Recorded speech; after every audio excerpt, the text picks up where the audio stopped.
मैं दुनिया का सबसे मोटा आदमी हूँ। जब मैं तराजू पर खड़ा हुआ तो वह मेरा वजन माप ही नहीं पाया। डॉक्टर को बेड स्केल का इस्तेमाल करना पड़ा। जब स्क्रीन पर 919 पाउंड दिखे तो डॉक्टर हैरान रह गए। ये किसी चमत्कार से कम नहीं था कि मैं अभी जिंदा था। मेरी डाइट के बारे में जानने के बाद डॉक्टर को पता चला कि मैं रोज लगभग 30,000 कैलोरी खा रहा था। अगर मुझे स्वस्थ होना था तो सबसे पहले मुझे डाइट कंट्रोल करके 100 पाउंड कम करने थे। डॉक्टर ने मेरे लिए एक डाइट प्लान बनाया जिसमें रोज 800 कैलोरी से ज्यादा नहीं खाने का आदेश था। उन्होंने कहा कि अगर मैं अगले 3 महीनों में यह लक्ष्य हासिल कर लूं तो वे मुझे गैस्ट्रिक बाईपास सर्जरी देने पर विचार करेंगे। डॉक्टर ने मेरी माँ को भी सख्त चेतावनी दी कि वह मेरी खाने की किसी भी जिद को बिल्कुल पूरा न करे, क्योंकि ऐसा करना मुझे मारने के बराबर होगा। सारी हिदायतें देने के बाद मैं और मेरी माँ घर लौट आए, लेकिन घर पहुंचते ही मैंने माँ से एक बर्गर मांग लिया। मेरे दिमाग में ये था कि जब तक मैं पहले से कम खा रहा हूँ तब तक सब ठीक है। जैसे अगर पहले मैं एक बार में 10 बर्गर खाता था तो अब 9 खाना मुझे सही लगा, और मेरी माँ को भी यह तर्क ठीक लगा। 1 महीने बाद मैं जांच के लिए फिर अस्पताल पहुंचा। तराजू पर चढ़ने से पहले मुझे पूरा भरोसा था कि मैंने काफी वजन घटा लिया होगा, लेकिन मैं तो अस्पताल के दरवाजे से भी ठीक से नहीं निकल पाया। डॉक्टर ने मुझे एक नजर देखा और तुरंत समझ गए कि मेरा वजन और बढ़ गया है। मेरा वजन अब 1000 पाउंड से भी ज्यादा हो चुका था। इतने वजन पर कोई इंसान ज्यादा समय तक जिंदा नहीं रह सकता।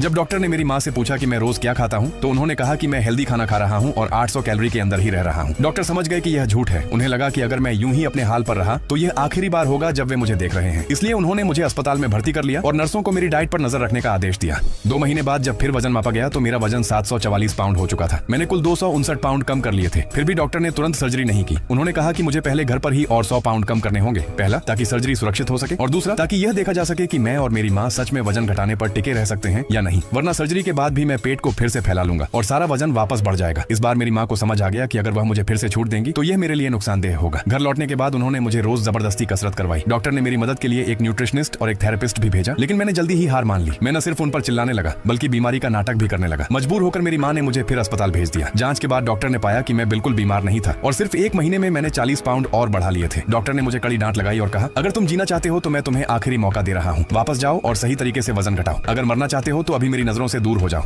और फिर इस जिंदगी में हम कभी नहीं मिलेंगे। उनके शब्द बहुत कड़वे थे, लेकिन फिर भी उन्होंने मेरे घर एक मनोवैज्ञानिक भेजा ताकि मेरी काउंसलिंग हो सके। मनोवैज्ञानिक की मदद से मुझे आखिरकार सब समझ में आ गया। मैंने दोबारा कोशिश करने का फैसला किया। 2 महीनों की कड़ी मेहनत के बाद मैंने 150 पाउंड कम कर लिए और आखिरकार सर्जरी के लिए योग्य बन गया।